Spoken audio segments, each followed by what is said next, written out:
Fredrik, thank you so much for coming on the show. Pleasure to talk to you, man. You've had an interesting career, built an incredible company. Maybe we start with what got you interested in entrepreneurship and starting companies in the first place. Yeah, good question. I'm one of those guys that don't really enjoy having a boss, and I've had some great bosses there. They're definitely out there, but I've always been kind of searching for freedom in a way, and tried initially to go into academia and try to do a PhD, and quickly learned it wasn't for me, and it kind of felt like the world of startups was the only other way to be free. And I know you were before Superside, which we'll get to. You were the CEO and co-founder of another company, Zalora Yeah, Indonesia. Is that right? yeah, exactly. I was a part of building up a company. At that point, it was an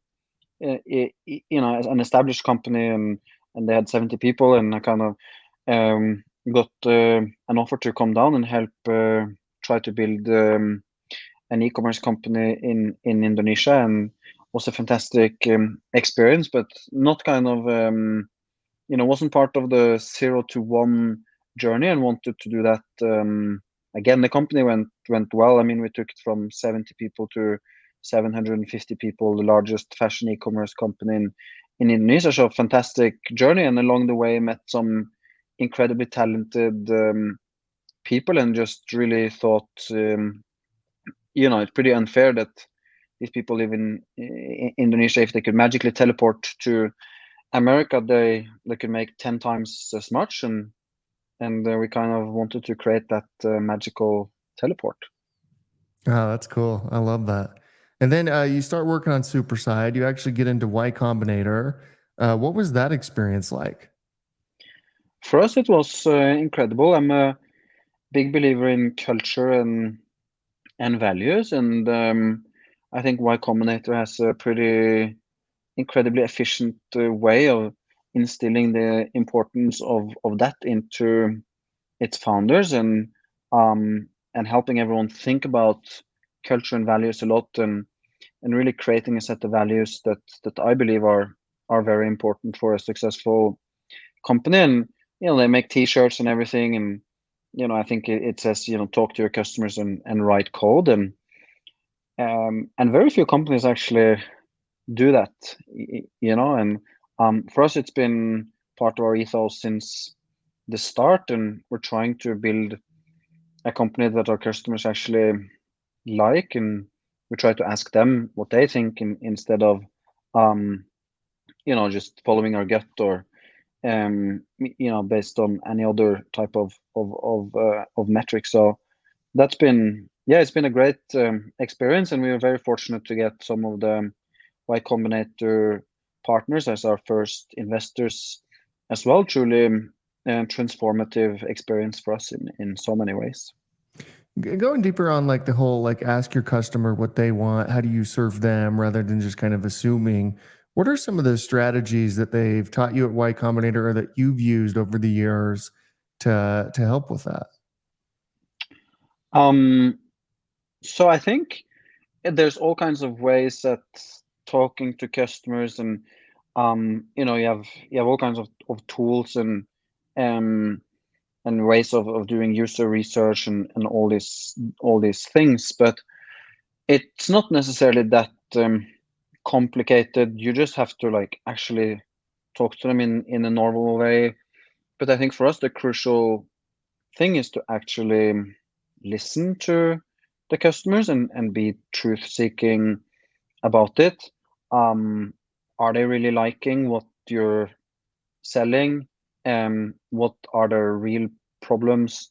How can you truly help solve them? And so for us, it's critical that the talk to customer um, framework is kind of coupled with this very strong sense of truth seeking. And here at Superside, seek the truth is kind of our second most important value, and it's something that we try to get everyone to do. I like that. So what was the original idea behind Superside? Like when you were pitching it, when you were starting it, what was the problem you were trying to solve?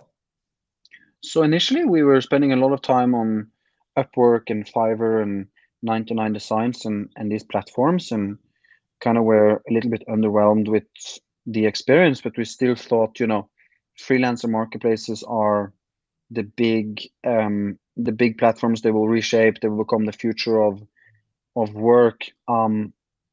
And then we kind of wanted to build a platform that ensured that all the freelancers on the marketplace were super high quality, because we've had so many subpar experiences on Upwork and Fiverr. And then over time, we kind of gradually realized that it needed so much more than just finding the right people in order to deliver a great customer experience. And so for us, it's been all about making people work together, and it's been about creating values and systems and processes. And so today we're kind of a hybrid between a freelancer marketplace and a traditional advertising agency, and really trying to take on that industry with what we call our creative as a service model, which lies somewhere in between, but which is really focused on creating high quality for the customer. And you made the decision early on, if I'm not mistaken, to be a fully remote company. What was the decision behind that? I mean, I'm sure you're following kind of some of the trends in tech where a lot of tech companies are like, no, come back to the office, come back. We don't like this remote stuff. Tell me like what your thought process is on it, because it seems like you've been pretty consistent. Yeah, I mean, for us, our mission all along since the start has been to create more equal opportunities in the world. And we wanted to create this magic teleport that created equal opportunities for anyone, irrespective of where you live. And I think free migration would be great for everyone in the world, but it's obviously not happening, right? The US is building, or maybe I don't know how it's going with your wall, right? But there's this tendency to just not want to let people into your country. And so really the internet is the only hope in many ways for a fair global marketplace. And so for us, the remote work is really just an ethical imperative more than anything else. Yeah, it's interesting. And you're from Norway, right? I am, yeah. And so what was I love the story of anyone who builds something and decides to stay in their hometown or their home country and grow that, rather than, everybody go to Silicon Valley or everybody go to New York City or London or whatever it is, right? Like I love like build where you are and grow that. I think that's a pretty beautiful concept. What led you to like, hey, I'm just sticking around?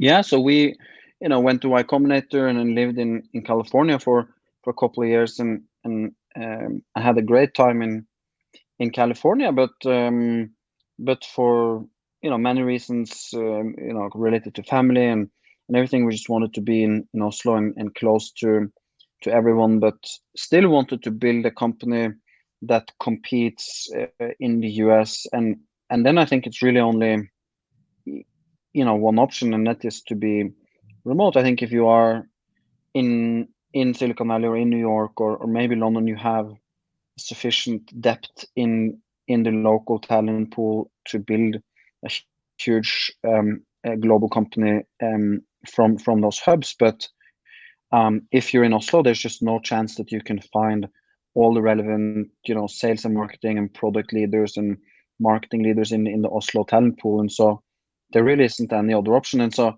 today it just feels amazing to be able to run an American company competing in the American market, but take advantage of the lifestyle that you can have in Oslo. And yeah, definitely expect more people to do that over the next few years. Yeah, tell me about Oslo. Like what Norway, whenever I think of Norway, I think the happiest people ever. They've got everything figured out. I mean, California must have been, a culture shock, was it in some ways? like just kind of how the United States works versus how Norway. But I don't know a lot about. I just know like what I've read about Norway. I've never been there. Tell us about that and why it's so special.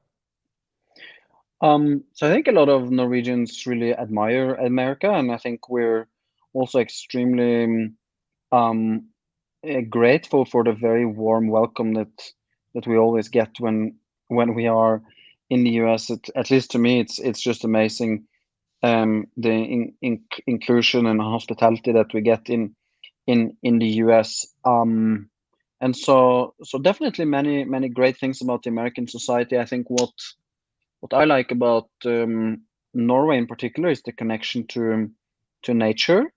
And they say that every city kind of sends you a signal, and so New York sends, this is a Paul Graham essay, I think, where New York sends you the signal to that money is important, and getting a lot of it is gonna give you a lot of status here in New York. Or Silicon Valley sends the signal that you should be this powerful tech person. LA maybe more about fame, or Paris about style. Also sends you a signal that being in nature and being kind of outdoors a lot, and taking care of yourself, and being more in balance with that is really important. And I'm really proud of that legacy. I think we have, despite kind of the whole oil and gas history, obviously we have a very strong consciousness around sustainability, and the philosophical kind of underpinnings of a lot of that kind of being very present in Norway already from the 50s and the 60s. And so that I would say is kind of the strongest signal, and that Oslo as a city is sending to new visitors. At what point did you realize, hey, Superside is going to be something? This is going to work. We've landed on something that, we've landed on something that disrupts things like Upwork and other sites like that, makes it, the quality better, makes lifestyle better, all that type of stuff. At what point was there a moment in time can you think of where it's like, oh, this is actually going to work? I mean, I guess as a founder, you're just always questioning your own journey, and you're always a bit paranoid. And so I'm not sure if I still believe in it. You always just want to improve things, and there's always stuff that you can make better. There's always problems.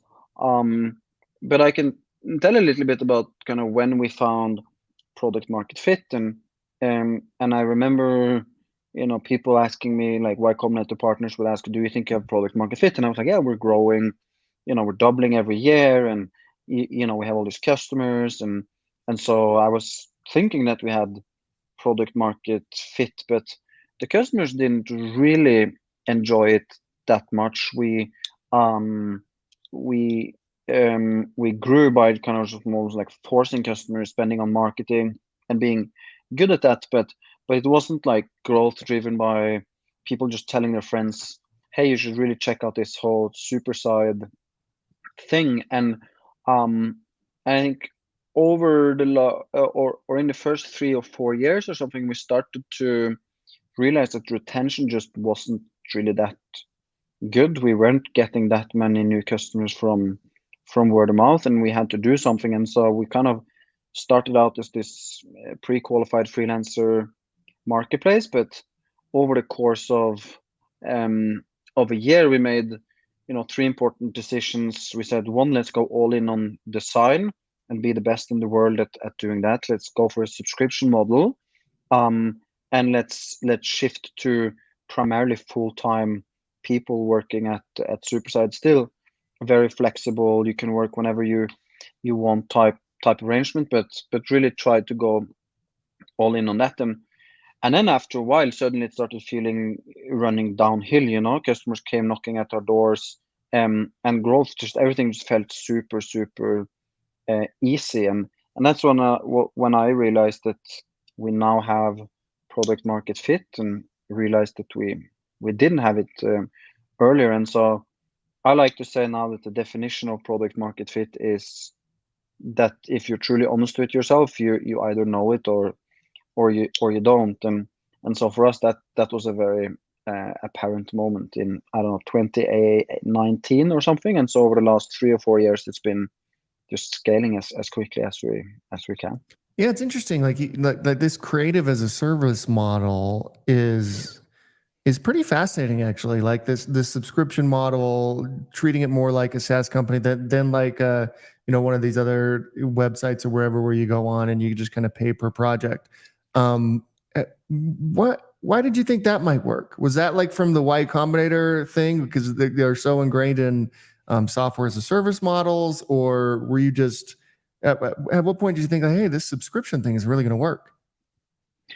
So we kind of started to talk more and more to customers of a certain size, and a lot of them were just really dissatisfied with their agencies. They felt that their agencies were disorganized. They felt that their agencies didn't think about them first and foremost, but more about awards or making great stuff for their portfolio, not so much about performance of the creative. And so at some point we just really felt that there is a way to create a more productized, standardized solution for all of those customers that are a little bit dissatisfied today. And we felt that a subscription model would give us um, predictability to invest in talent and build a dedicated team for the customer.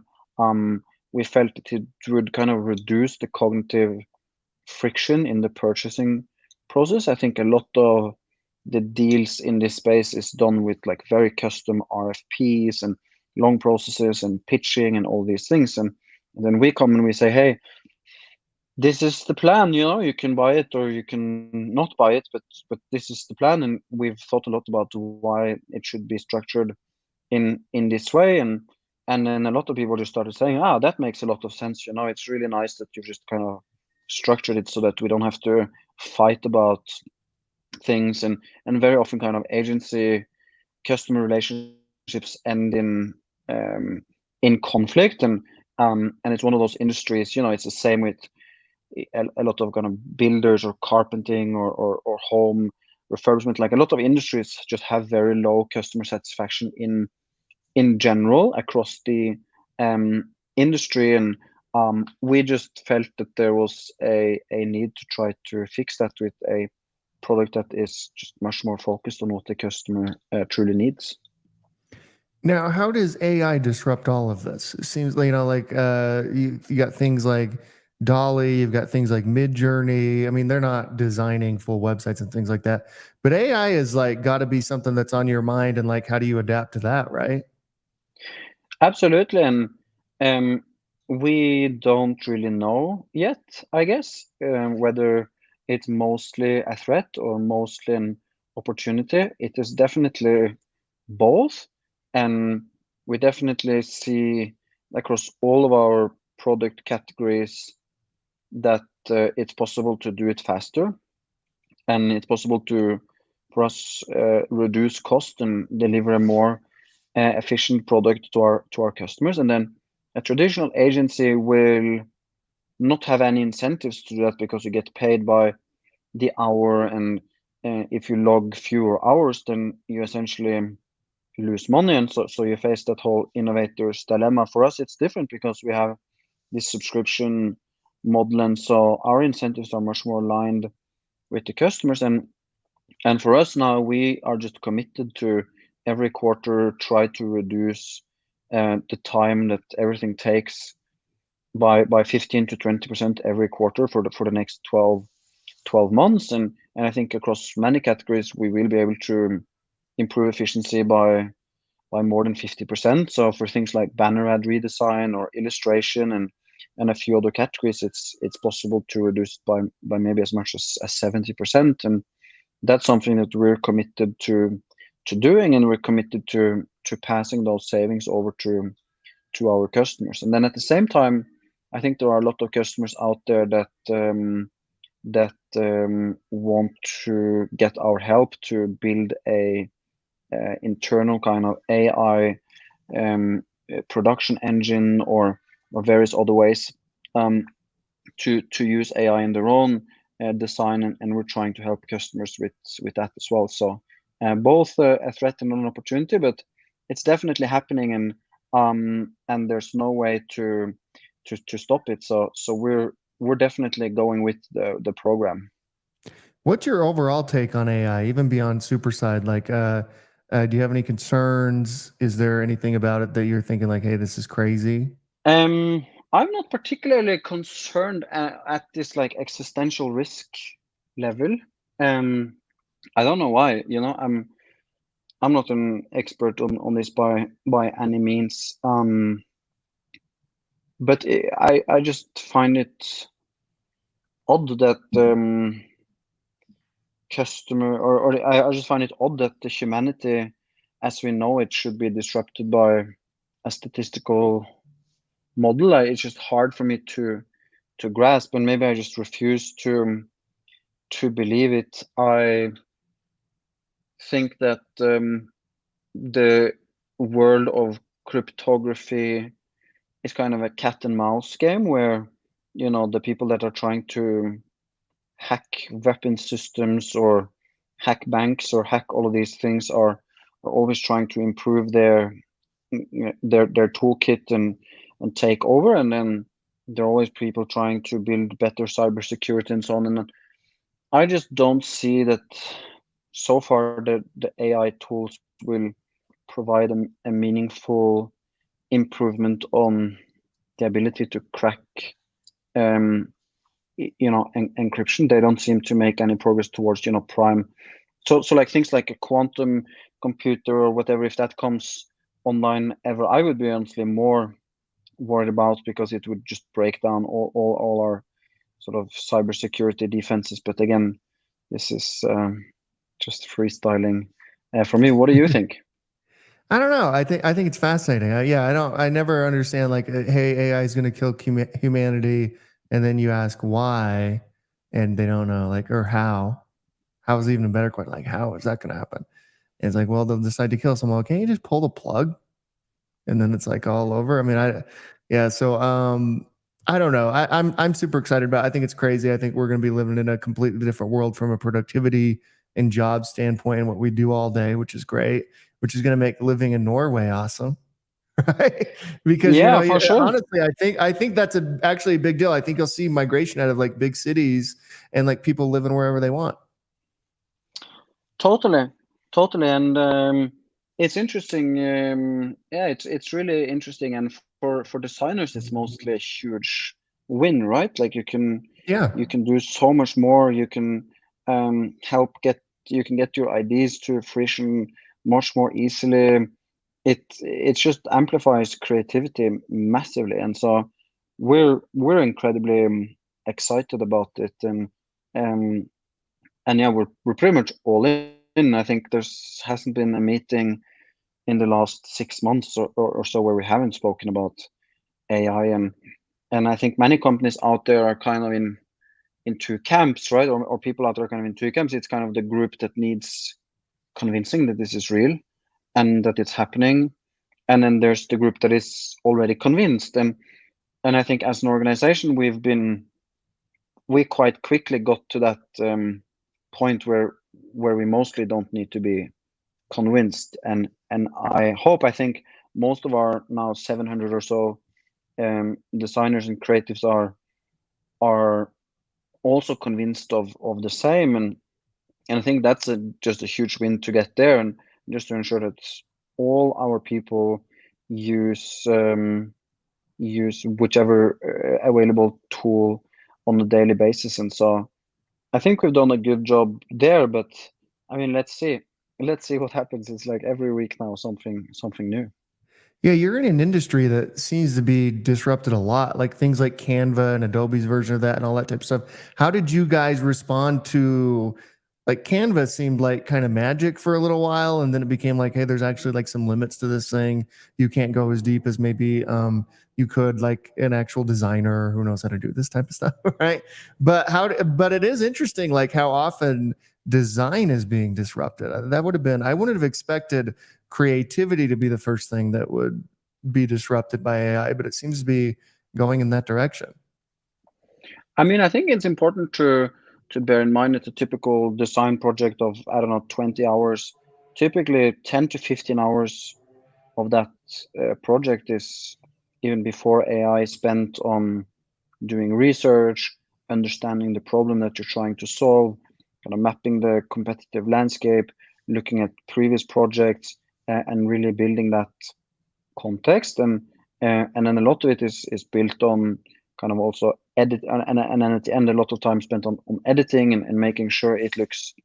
And so for that piece in the middle where it's about sketching and doing mood boards and all of these things, and obviously a big part of just producing stuff, it's obviously much faster, but I really think of it as creativity being amplified and not as being disrupted.